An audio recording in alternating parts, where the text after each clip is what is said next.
La femme est jalouse quand elle est seule chez son mari. Mais quand elles sont nombreuses chez le même mari, il n'y a plus de jalousie. Elles vivent en paix.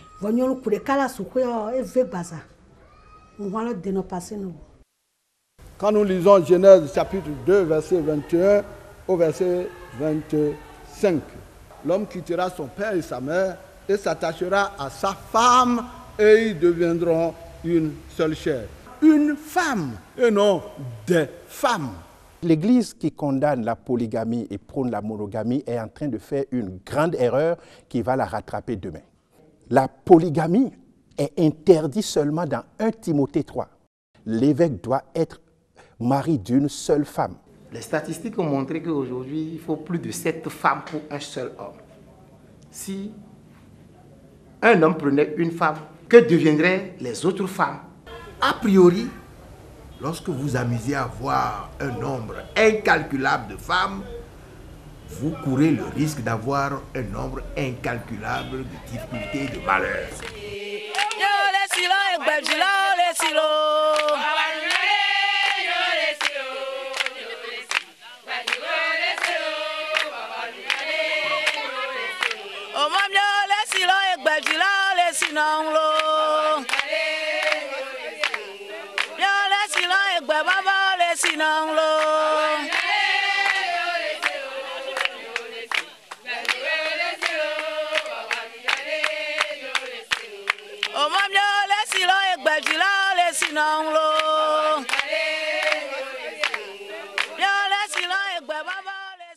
La religion musulmane autorise et recommande d'ailleurs la polygamie, à condition bien entendu d'être équitable.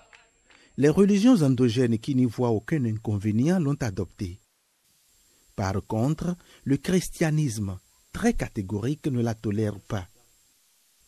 Coup de théâtre, le Bénin adopte en 2004 le Code des personnes et de la famille. La loi portant Code des personnes et de la famille a choisi pour le régime matrimonial la monogamie. Cela veut dire que depuis 2004 que la loi a été votée, si en toute connaissance de cause, une femme se retrouve, la deuxième femme, la troisième femme, elle risque d'avoir des problèmes en cas de difficulté. Je donne un exemple. Son mari veut divorcer d'elle. Elle ne peut pas aller se plaindre au juge. Donc la loi ne la connaît pas. Mais ce qui est très important quand même, la loi connaît ses enfants. Qu'ils soient nés hors mariage ou pendant les mariages, la loi estime que les enfants n'ont rien fait de mal.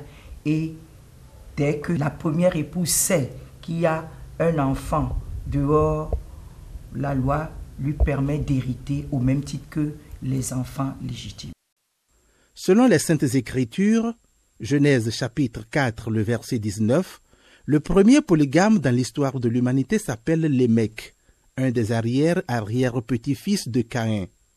C'est le père du patriarche Noé. Comme Caïn, Lémec labourait aussi la terre. Dans la société traditionnelle africaine, l'agriculture était la principale activité. Et pour produire en abondance, il fallait d'abord se reproduire à profusion. Dans nos villages, dans nos coutumes, avant, quand vous avez un grand troupeau de bœufs, de chèvres, de moutons, on dit de vous que vous êtes un homme aisé. Quand vous avez plusieurs femmes et plusieurs enfants, on dit de vous que vous êtes aisé.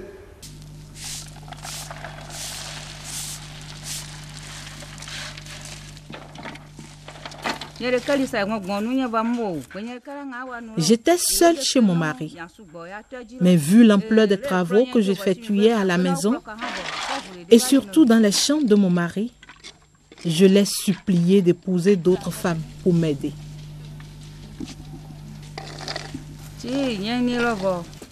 C'est ainsi qu'il a épousé successivement 4 femmes après moi. J'étais contente. Actuellement, nous sommes 5 et on s'entend très bien.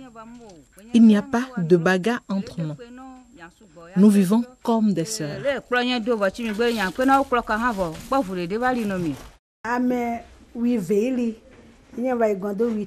J'étais la 13e épouse de mon mari. Il y avait beaucoup de champs.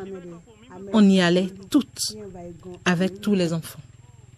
En un rien de temps, on a fini d'ensemencer ou de récolter tout un vaste champ. On travaillait avec joie. On était heureuses. Le soir, on ramenait à la maison du bois, des légumes, des champignons.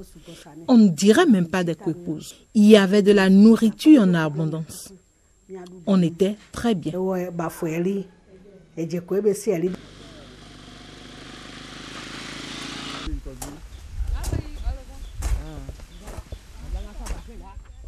Zongbeji Gbanahwe est un exploitant agricole hors pair. Même s'il engage aujourd'hui des ouvriers salariés dans ses fermes, ses 5 femmes et la plupart de ses 24 enfants ont toujours été pour lui un appui infaillible.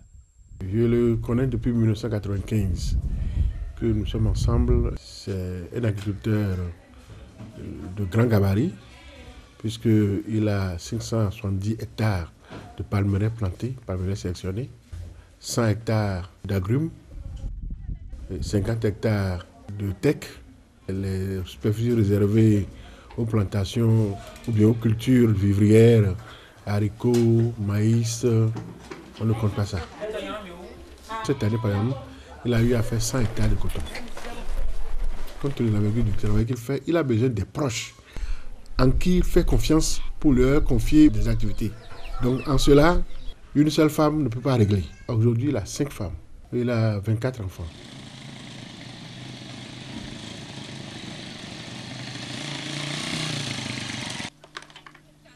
Dans certaines localités, un polygame qui a plus de 3 femmes apparaît généralement comme un homme minable et misérable, un homme fini.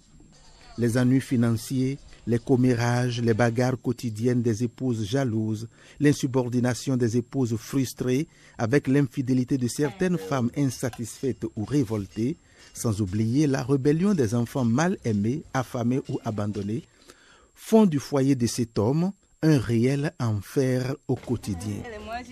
Par contre, en pays Adja, les polygames haut de gamme jouissent d'une totale soumission de leur multitude de femmes et par conséquent d'une obéissance extraordinaire de tous les enfants.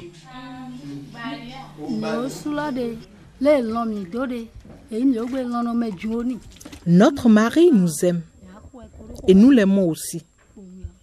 C'est pour cela que nous obéissons à ses consignes, même en son absence. Pas de commérage, pas d'injures et pas de bagarre entre nous, les coépouses. On parle, on rit, on s'entend parfaitement, comme des sœurs ou des amis. Et c'est ainsi que nous éduquons tous nos enfants. Quand par exemple il y a un événement dans le village, nous portons nos uniformes et nous y allons ensemble.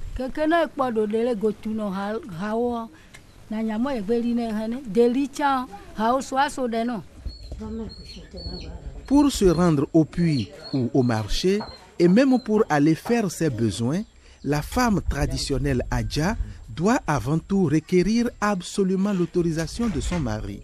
Le leadership de l'homme est très important.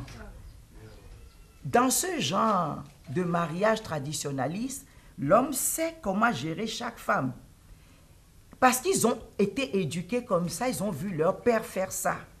Et elles se disent, nous devons être unis pour une famille unie, surtout que l'enfant de l'autre est ton enfant. Il n'y a pas de discrimination entre enfants et ça progresse comme ça. Il y a des gens qui sont sortis heureux de ce genre de famille.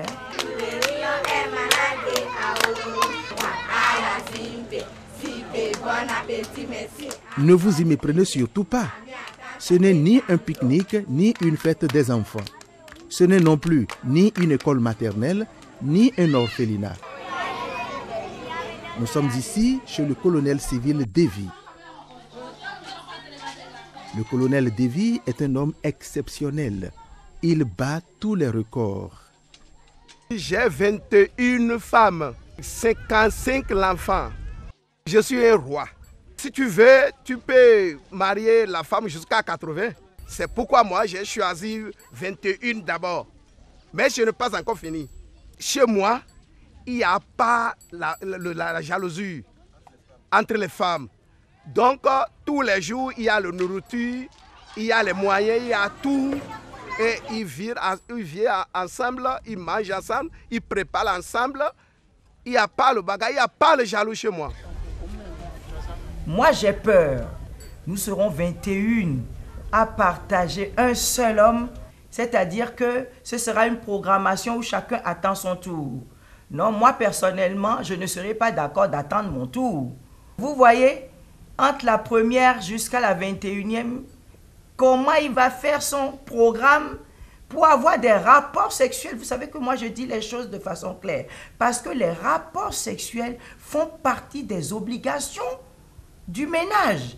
Si le ménage doit marcher, s'il n'y a pas de rapport sexuel, il y a frustration. Il y a frustration, il y aura jalousie. Il n'y a pas du tout de jalousie entre nous. On est habitué à attendre patiemment jusqu'au jour où le mari nous sollicite dans sa chambre. Un ménage de 2 femmes, 3 femmes, pourquoi pas. Mais qu'on aille jusqu'à 21 femmes et que ces épouses adhèrent à la chose, ça paraît un peu de masochisme. Chez certains polygames, les femmes entrent à tour de rôle dans la chambre du mari, rigoureusement. C'est le système de cahier de roulement. Mais le colonel Davy a instauré chez lui un genre de démocratie librement consentie. Tantôt, ce sont les femmes qui désignent au hasard une reine pour Sa Majesté. Tantôt, c'est le Seigneur lui-même. Chez moi ici, on n'est pas fixé un jour pour prendre contact avec une femme. Bon, même eux-mêmes, les femmes aussi choisissent. Et tu dis, bon, toi là, il faut aller voir mon mari. Aujourd'hui, c'est moi. Et l'autre a dit, même moi, je prends. Et même en train de se laver, pour me passer 3 femmes par jour. Et je dors avec eux. Je peux dire, allez se laver, 4 femmes, on va causer dans la journée.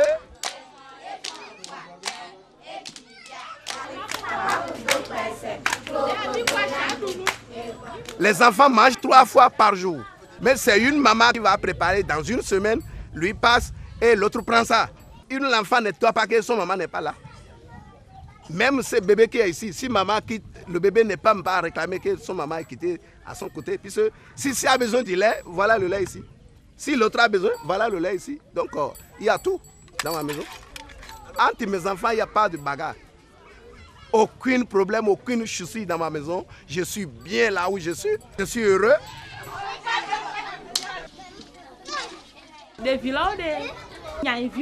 Tous ces enfants que vous voyez ici, je les considère comme mes propres enfants. Certains ont leur maman en voyage ou au marché. Je suis actuellement leur maman de semaine. Et c'est un plaisir pour moi de préparer pour eux. Nous sommes 21 femmes ici. Notre mari nous traite équitablement et nous vivons en parfaite harmonie. Sincèrement, je suis à l'aise. Et je suis heureuse avec mes 4 enfants, au milieu de tous les enfants et au milieu de toutes mes co-épouses.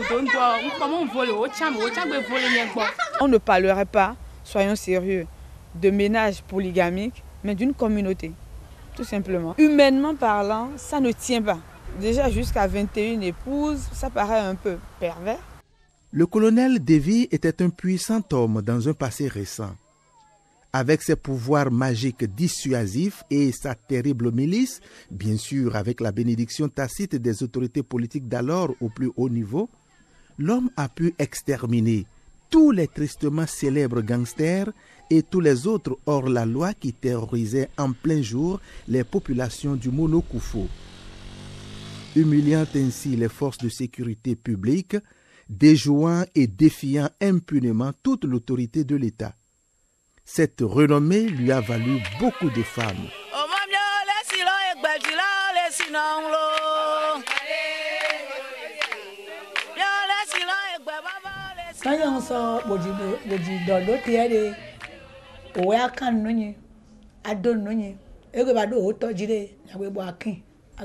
Nous nous aidons réciproquement dans toutes nos activités économiques. Nous allons aussi ensemble au champ. Et en un rien de temps, nous abattons de grands travaux. S'il y a une sortie, une cérémonie, nous y allons ensemble, en uniforme. Nous sommes 8 coépouses. Nous sommes heureuses et épanouies. En nous voyant vivre comme des amis, nos enfants aussi vivent en frères et sœurs. Les coépouses qui se bagarrent entre elles sont certainement inintelligentes. Une seule femme chez son mari, c'est la misère. Elle ne peut rien faire. Quand vous êtes nombreuses, vous travaillez bien, vous parlez, vous riez. Il y a la paix et vous vous épanouissez.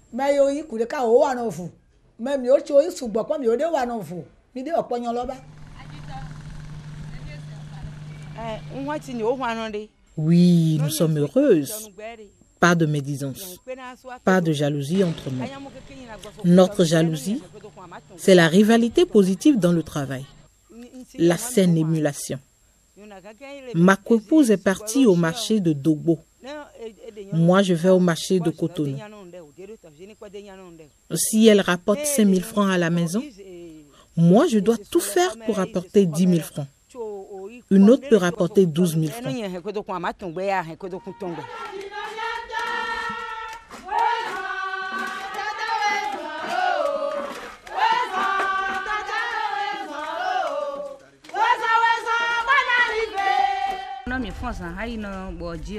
Quand nous allons au champ, notre plus jeune coépouse reste à la maison pour faire la cuisine. Elle donne à manger à tous les enfants à leur retour de l'école. Et après, elle nous amène notre part au champ.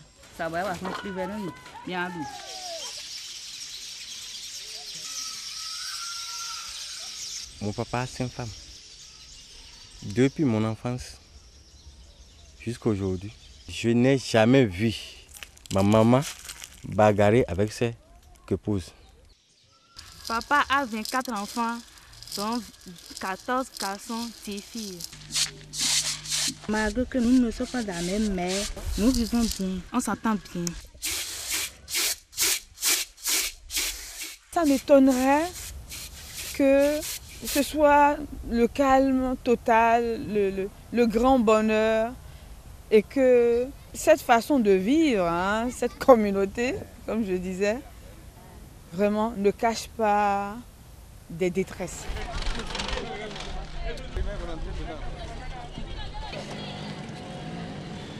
À en croire les grands-parents, des femmes peuvent, de gré ou de force, partager le même mari, porter les mêmes uniformes. Ce n'est encore rien. Mais si elles en arrivent à exercer pacifiquement les mêmes activités économiques, alors là, elles ne sont plus de simples coépouses, mais des sœurs et des amies sincères. Ces moutons que vous voyez ici nous appartiennent, mes coépouses et moi. Sur les 21 femmes de notre mari, nous sommes 8 coépouses qui faisons le commerce de bétail.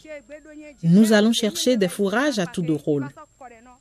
Aujourd'hui, c'est mon tour. Bien sûr qu'on est à l'aise.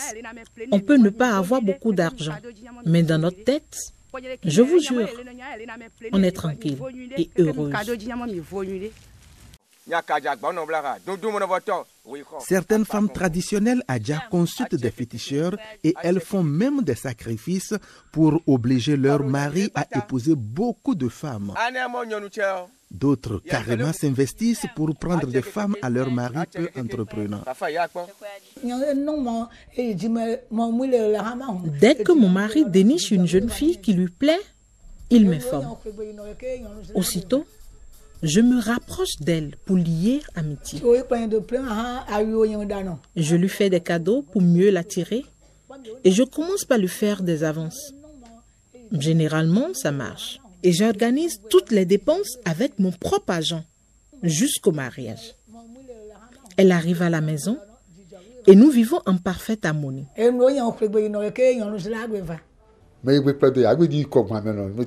C'est la première qui a démarché et arrangé le mariage de la seconde. La seconde a fait de même pour la troisième et ainsi de suite jusqu'à la 8e. Mais 8 femmes sont des complices entre elles.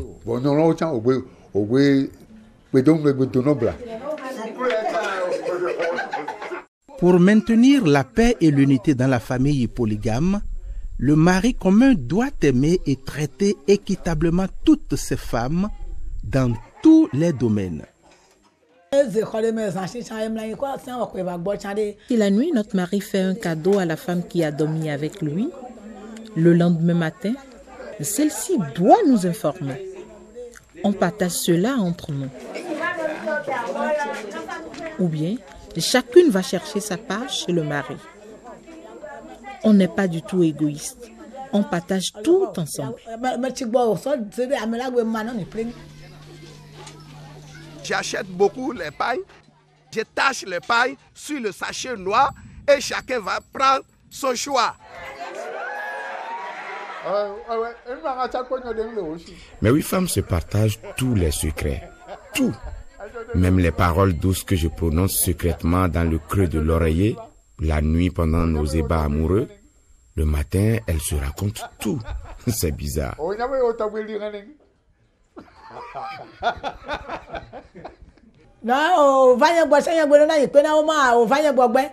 Chez nous, la coépouse qui a dormi dans la chambre de notre mari doit nous raconter le matin comment les bonnes choses se sont passées la nuit. Et on en rit.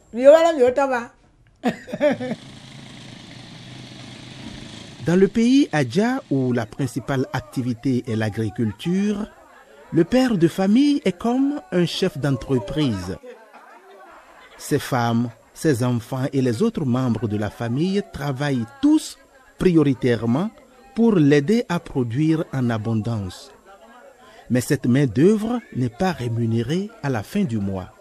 Bien des gens parleraient d'exploitation. Les biens de cet homme qu'il va produire ne serviront pas à aller nourrir d'autres personnes. Les enfants produits, les enfants issus de ces femmes-là. Moi, je ne trouve pas qu'il y ait une exploitation là.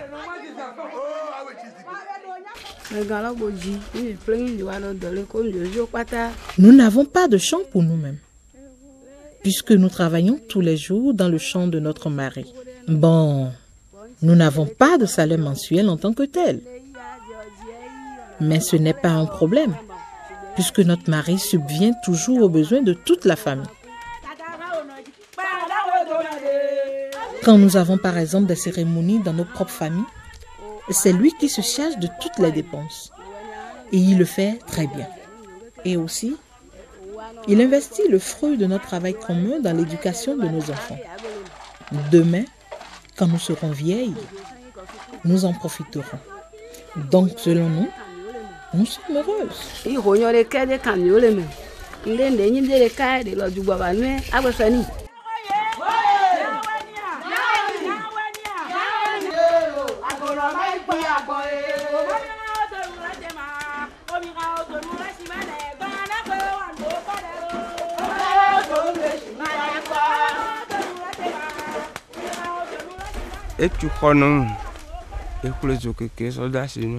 Mon papa m'a acheté une moto neuve. Il m'a construit une maison et cette année, il m'a acheté une voiture K104 bâchée pour convoyer les ouvriers et les récoltes.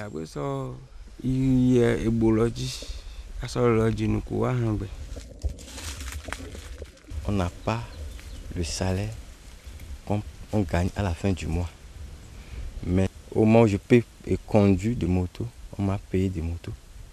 Quand je voulais avoir une maison, mon papa m'a construit. une maison. Quand je voulais avoir la femme maintenant, il m'a épousé une femme. Comme Sarah dans les Saintes Écritures appelle son mari Abraham « mon Seigneur », il en est de même pour la femme adja traditionnelle. Amour sincère, soumission totale et confiance absolue au mari.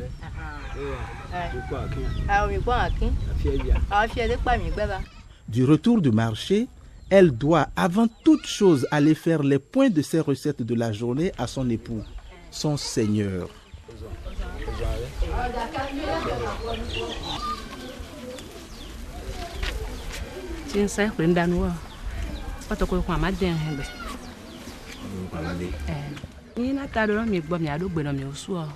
Du retour du marché, nous faisons le point à notre mari, car c'est lui qui nous a amenés ici. Ses conseils nous permettent de mieux rentabiliser nos activités.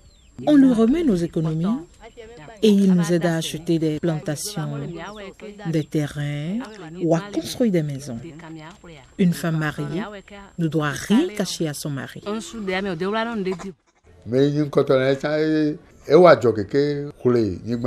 Ma première femme a déjà construit une maison avec les économies réalisées grâce à son commerce de poulets. Ses coépouses qu'elle a initiées à la même activité s'activent durement pour faire comme elle.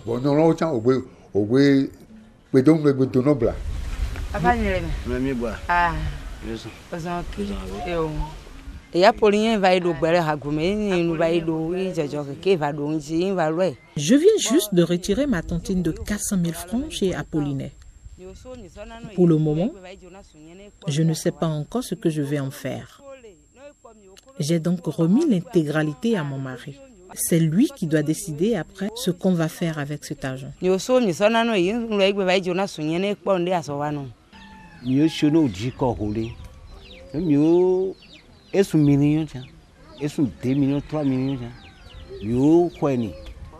Quand nos femmes gagnent de l'argent, même jusqu'à 3 millions de francs, c'est le mari qui garde cet argent en attendant de décider de ce qu'il faut faire. Cet argent, je peux le dépenser si je veux. Je peux rembourser plus tard ou ne pas rembourser si je veux. Je peux même l'utiliser pour doter une nouvelle femme. Il n'y aura aucun problème.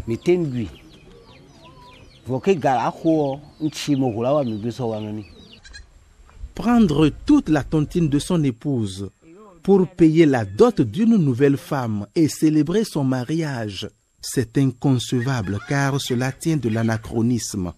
Le cas échéant, le mari peut-il avoir le beurre, l'argent du beurre et en même temps le sourire de la pauvre bergère? Pourquoi pas? Déjà dans un foyer monogame, vous voyez tout l'argent qui sort de notre sac quand vous nous empruntez de l'argent tout le temps. Vous passez votre temps à emprunter de l'argent à la femme et vous ne remboursez jamais. C'est la nature de la femme de veiller sur son homme aussi. La femme sait qu'elle doit s'occuper de son mari et de ses enfants. Quand nous devons sortir avec nos maris, nous voulons qu'ils soient bien habillés. Donc les femmes sont capables d'aller acheter le tissu et lui dire « tu portes ça ». Elle peut tout coudre et dire « chérie, c'est ça que tu portes aujourd'hui ». Et ça fait toujours plaisir. Donc forcément, lorsque nous travaillons bien, que nous avons de l'argent, à qui nous donnons? C'est à notre mari, à nos maris que nous donnons l'argent. C'est le rêve de toute femme qui a les moyens. Il y a des polygames heureux, mais ça dépend du polygame. C'est le polygame qui arrange sa maison.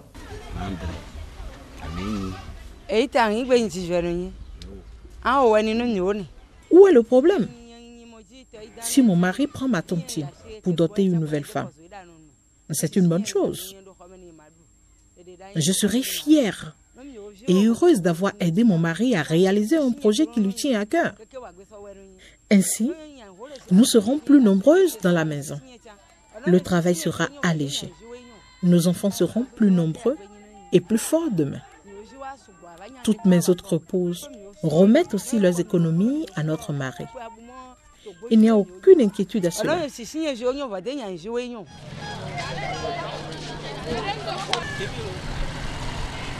Effectivement, la polygamie chez les Adja du Koufo a cela de positif, car en effet, grâce à leur rivalité positive, empreinte de solidarité, de fraternité et de complicité agissante, les nombreuses coépouses, au lieu de dormir, attendant tout du mari, travaillent durement, tant et si bien qu'elles sont financièrement autonomes. Et tout ceci profite naturellement à l'heureux mari commun qui pourtant reste et demeure le seul commandant à bord de son paquebot conjugal.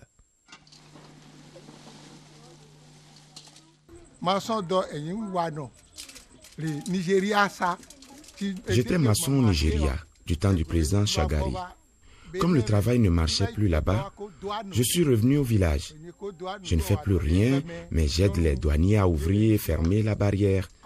Actuellement, j'ai 10 femmes et c'est elles qui pourvoient à tous mes besoins et à ceux de mes enfants. Même quand ma maman était décédée, je les ai réunies, on a décidé de l'organisation des obsèques.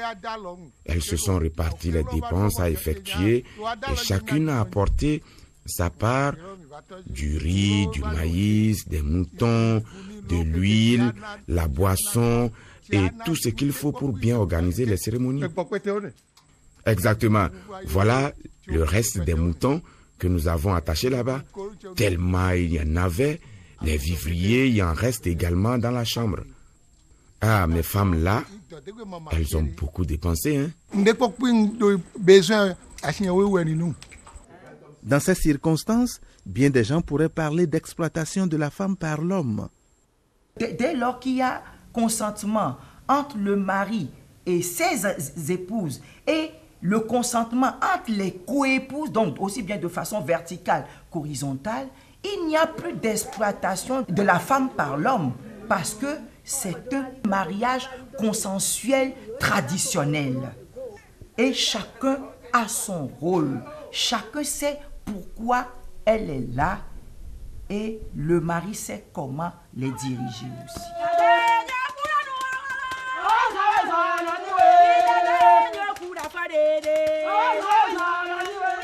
La femme mariée ne vivra pas que de pain et d'eau fraîche. Il y a mieux que tout cela en effet. Alors, le mari commun peut-il donc accomplir pleinement et correctement ses devoirs conjugaux envers chacune de ses multiples femmes?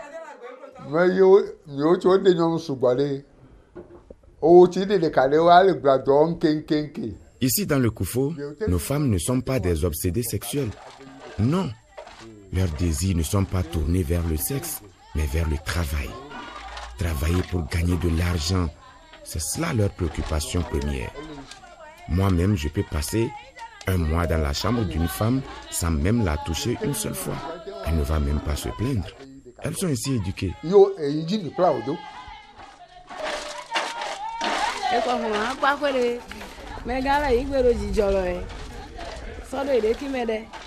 Au sujet des rapports sexuels, nous n'avons aucun problème.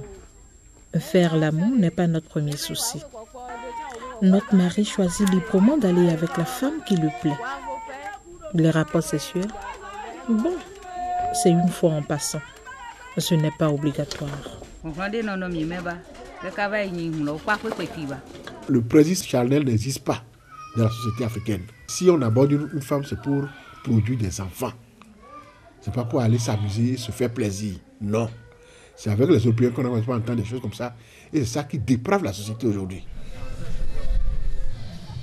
Dans les foyers polygames, le mari revient généralement dans la chambre de sa première femme après des semaines, voire des mois d'absence.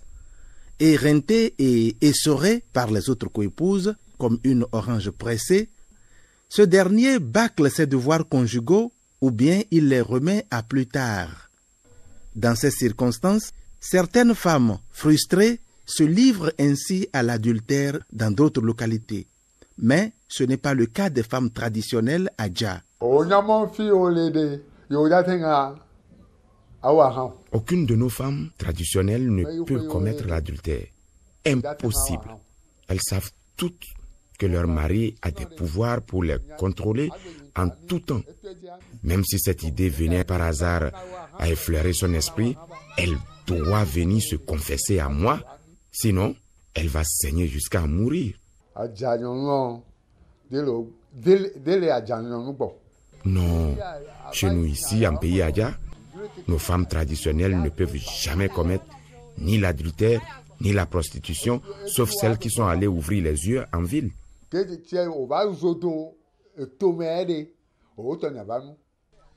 ne fait pas chez nous ici, hein, jamais.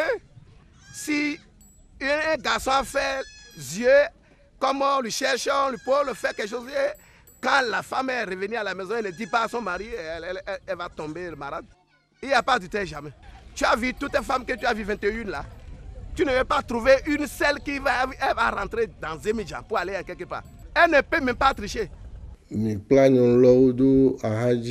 Nos femmes traditionnelles sont très bien éduquées. Les rapports sexuels ne sont pas obligatoires pour nos femmes. Et c'est d'ailleurs pour cela que nous ne choisissons pas nos femmes dans la rue ou au marché, mais dans des familles ayant une bonne réputation, et nous demandons leur main auprès de leurs parents.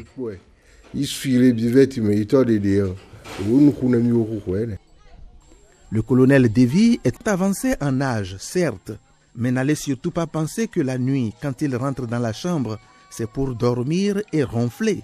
Non, jamais, jamais, il faut voir. Mon bébé, tu as vu, celui-ci il a mis le bébé au monde 2 semaines. Après, celui-ci a mis. Il y a la grossesse devant moi. Il y a l'autre grossesse encore. Mais il y a les bébés en 3 mois. Tu as vu? Il y a les bébés. Bébés en pagaille, en public. Il y a les grossesses. Donc, moi, je ne fatigue pas jamais mon... C'est un droit que mon papa m'a donné. On dirait un père qui pose au milieu de ses filles et de ses petites filles. Erreur. Sa Majesté Dalokono Sowadan, alias colonel civil Héroux Davy, est le mari de toutes ces vingtaines de femmes, hélas. La grande question est celle que vous vous posez justement. Quel est l'avenir de ces adolescentes ainsi embarquées dans cette aventure? Et quel est le destin des bébés qui continuent de naître dans ce milieu? J'ai préparé mon retraite beaucoup plus. J'ai des palmiers, j'ai des oranges, j'ai même des tecs, j'ai même des terrains pour cultiver encore. Mais il n'y a pas de problème. Je sais que je pense là, moi je sais que demain, bonne chose va arriver vers mes enfants. Ce n'est pas 55 qui est ici. Il y a beaucoup qui est sorti aller au collège, même jusqu'à la bac. Au brevet BPC, ils sont beaucoup sortis et ils sont loués. Je fais ce que je dois faire et ils vont devenir bien grand quelqu'un demain. Je pense sur ça toujours. En pays Adja, les polygames sont très fiers de leur statut, au point où ils ont une mauvaise impression des monogames. Ceux qui ont une seule femme sont des paresseux. Ils sont malheureux.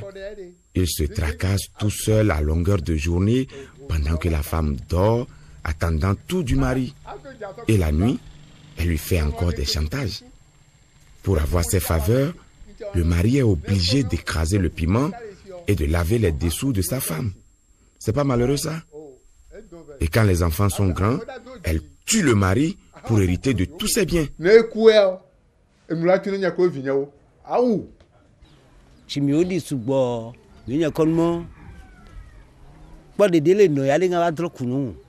Moi qui suis ici, aucune femme ne peut chercher à me tuer. Jamais. Elle sait que même si je meurs, elle ne pourra jamais hériter toute seule de mes biens. Or, si elle était la seule femme, elle t'élimine et là, tous tes biens et tous tes enfants deviennent son héritage.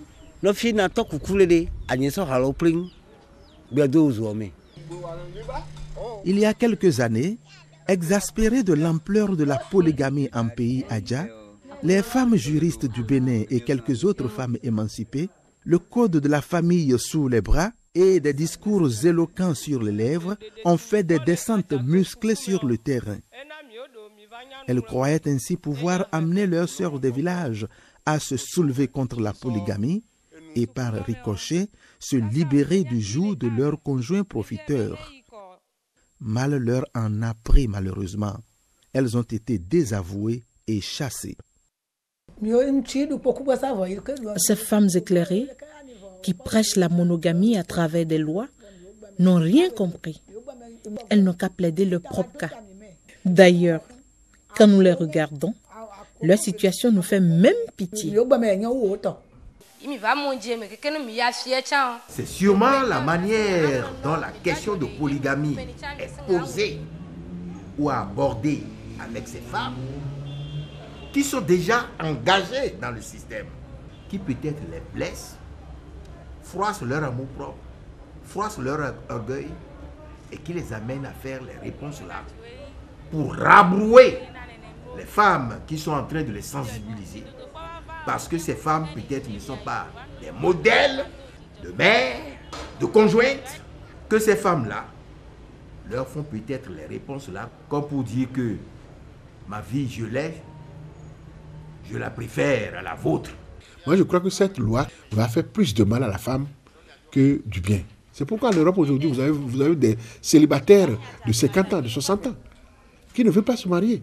Parce que quand vous réalisez quelque chose ensemble, le moindre conflit, on te charge de ta maison et on dit que la femme, c'est son bien, et pour ses enfants. L'esclave finit par aimer jusqu'à se faire, disait Jean-Jacques Rousseau. Parfois, il y a des gens qui choisissent librement de ne pas être libres. Or, il est impossible de faire le bonheur de quelqu'un contre son gré. Une jeune fille a saisi la sœur directrice de Notre-Dame pour dire que son papa est méchant, son papa bat sa maman et qu'il faut sauver sa maman. Mais lorsque nous avons saisi le procureur de la République pour dire « Allez voir ce qui se passe dans cette maison, voilà une plainte d'une fille contre son père pour sauver sa mère. » Et qu'on a fait les investigations, vous savez que la femme nous a dit de lui coller la paix, qu'elle est bien là où elle est. Et on n'a pu rien faire. Elle a désavoué sa fille. Et c'est vrai ce que la fille a dit, hein. Elle nous a pratiquement chassés. Elle refuse d'aller vers la loi pour demander la protection de la loi, mais on lui colle la paix. Nous n'allons pas aller faire du forcing pour dire « Police, venez la sortir de là, elle souffre ». C'est nous qui pensons qu'elle souffre. Mais elle dit qu'elle ne souffre pas de la laisser là avec son mari et elle y est jusqu'aujourd'hui. Ça fait plus de 7 ans, 8 ans. Dès lors, certaines de ces femmes émancipées ont simplement jeté l'éponge. D'autres ont révisé leur position, d'autres encore ont carrément mis leur vin dans l'eau. Alors, quand j'arrive à des cas comme ça, je deviens très relative dans mes analyses pour dire que tant que la personne qui se dit victime, malgré tous les conseils qu'on lui donne, maman refuse de partir, de quitter le foyer, mais il faut la laisser tranquille. Donc, c'est pour ça que je dis, à chacun sa façon de vivre dans un couple. Donc, chaque couple est un cas particulier et c'est chacun qui vit sa vie de couple. Oui, chaque cas de vie commune est un cas particulier. L'important, c'est d'être heureux là où on est. Le bonheur, en effet, n'a pas de définition. L'on peut vivre dans le plus somptueux des châteaux, avec un confort arrogant, et pourtant être malheureux. Par contre, l'on peut habiter dans une cabane, trimer pour gagner sa pitance, et pourtant se dire que, malgré tout, l'on est en paix et on se sent heureux. Ces personnes, est-ce qu'elles sont heureuses? Je ne le crois pas. Parce que le nombre de femmes et le nombre d'enfants, des dizaines et des dizaines. Mais j'ai peur que celui-là ne soit jamais heureux. Parce que le monde d'aujourd'hui est devenu si compliqué que pour assumer sa tâche de responsable, à la fois matrimoniale et familiale, il risque de ne pas avoir suffisamment de ressources. Il mange, je donne l'autre encore, je donne d'autres personnes. Ça, c'est garanti dans ma maison. J'ai des palmiers sélectionnés, 1,5 hectare. J'ai orange greffé, j'ai 5,5 hectares. J'ai du teck, j'ai 2,5 hectares. Le piment, et le maïs, le manioc, le nyam, etc. Je suis heureux, correctement. Moi, je pense que tant qu'il vit et qu'il exerce cette autorité, ça pourra fonctionner, ça durera le temps, ça va durer. Mais je vous assure, à sa mort, ça va être la dislocation totale. Je suis bien avec mes 5 copines. Je suis heureuse et bien épanouie auprès de mon mari, comme vous le voyez vous-même.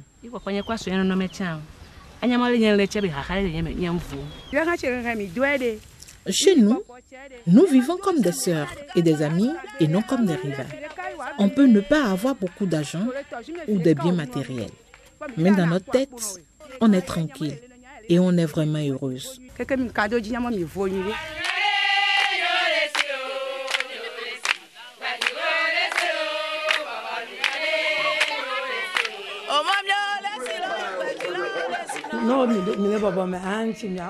Quand je suis avec mes coépouses, on fait des blagues, on se taquine et on rit. Là, je suis gaie et heureuse. Quand je suis seule, je ne suis pas à l'aise.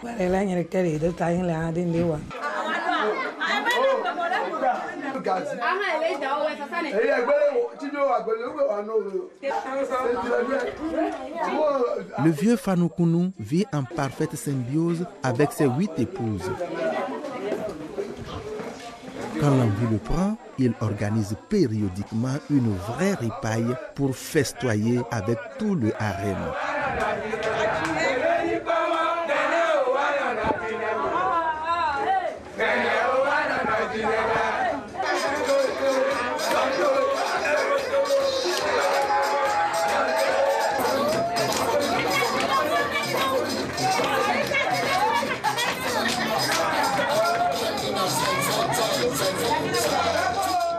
Des 50 enfants du vieux Fanou, quelques-uns sont encore dans les lycées, les collèges et même dans les universités publiques ou privées.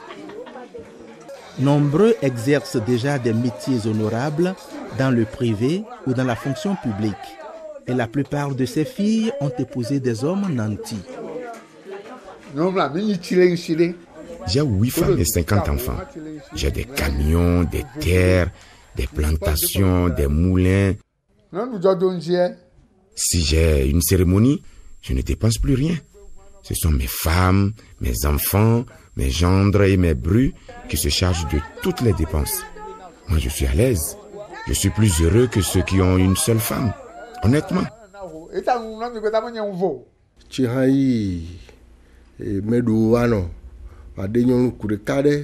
Certains hommes ont une seule femme à la maison, mais 30 concubines dehors, avec des enfants qu'ils refusent de reconnaître. Avoir une seule femme, cela vous rend paresseux. Vous devenez l'esclave et la serpillière de la femme. Mais quand vous êtes polygame, vous êtes obligé de beaucoup réfléchir et de beaucoup travailler. Ainsi, vous êtes un homme libre, vous êtes respecté et heureux.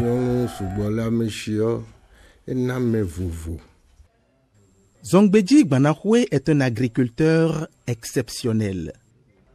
Il habite un appartement luxueux et il se rend au champ à bord d'une voiture impressionnante. Il est analphabète, certes, mais sa renommée va au-delà de nos frontières nationales et même continentales. Les grands hommes de ce monde lui rendent visite dans sa ferme. Il est reconnu au plan international. Dans les années 90, déjà, l'ancien président des États-Unis, Jimmy Carter, était venu visiter Bohemia ici. Ils l'ont décoré. Le président Obasanjo du Nigeria était venu aussi pour le décorer. Sous le président Soglo, il a été décoré plusieurs fois. Et il a été toujours sélectionné parmi les meilleurs producteurs. Le président Yahibouni aussi le reconnaît. Comme revenu annuellement, au moins 200 millions, je crois. C'est un grand polygame, un polygame heureux. Tout change, tout évolue. Les mentalités et même les convictions qu'on prenait hier pour vérité absolue et immuable. Moi, j'ai été et je suis resté un polygame heureux. Ce n'est pas parce que j'ai plusieurs femmes que je suis heureux. C'est que je suis polygame avec des femmes qui savent rendre le mari heureux. La polygamie aujourd'hui ne peut pas concourir au bonheur. Il y a un temps pour tout. Il y avait eu un temps pour la polygamie. Le temps d'aujourd'hui n'est plus pour la polygamie. Même moi qui suis ici, si je devais renaître pour être de ce temps, je serais indiscutablement un monogame modèle. Avec le code des personnes de la famille, la polygamie est en voie de disparition. La polygamie n'est pas interdite. Si ça doit régresser, ça régressera de lui-même du fait de l'évolution de la conjoncture économique et sociale du monde. Vous voulez que je vous dise la vérité? La polygamie n'est pas une bonne chose. Prendre une loi pour dire la polygamie c'est interdit, ça ne marchera jamais. La tradition est un grand baobab multiséculaire que l'on ne peut déraciner facilement, surtout quand les femmes se font complices. Nos filles sont préparées et éduquées pour la polygamie. La polygamie, c'est une bonne chose. Une femme qui est seule chez son mari ne peut jamais être heureuse.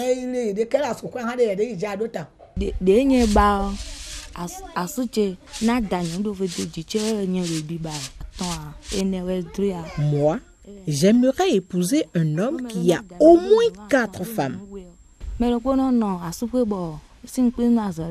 Plus vous êtes nombreuses chez le mari, plus vous travaillez et plus vous êtes heureuse.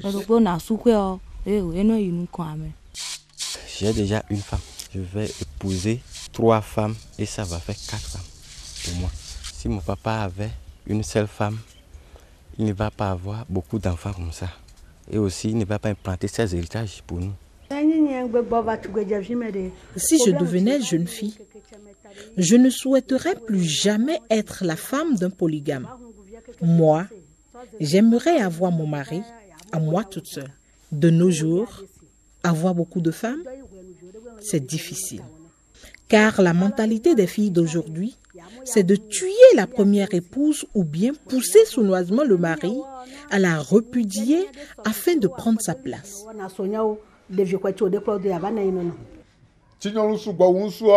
Vous savez bien que les femmes sont plus nombreuses que les hommes. Moi seul, j'ai épousé 8 femmes. Et pourtant, il y a encore beaucoup de femmes célibataires. Prêcher la monogamie, c'est vouloir déstabiliser la société. L'idéal, selon moi, non seulement d'être monogame, mais d'être monogame selon la volonté de Dieu. Un mari, une femme et Dieu au milieu. Le Saint-Esprit est présent là. À chaque femme, son mari, à chaque mari, sa femme. Je préfère, moi, une polygamie responsable à une monogamie irresponsable, qui fait des enfants dehors et qui ne les reconnaît pas, et qui fait de l'hypocrisie dans la cité. Je ne suis pas hypocrite, moi. Et Dieu n'aime même pas les hypocrites. Aujourd'hui, aller à la polygamie avec le code des personnes et de la famille, le droit des femmes, le droit des enfants, c'est à mon avis commettre une inconscience et une irresponsabilité.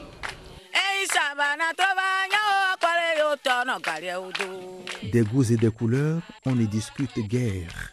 Toute vérité est relative au temps et à l'espace.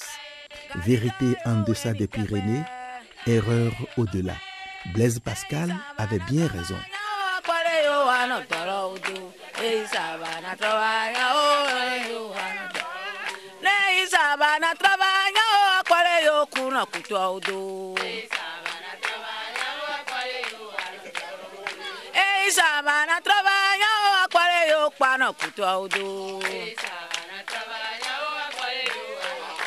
Galido yo ano tegbe. Galido yo ano tegbe.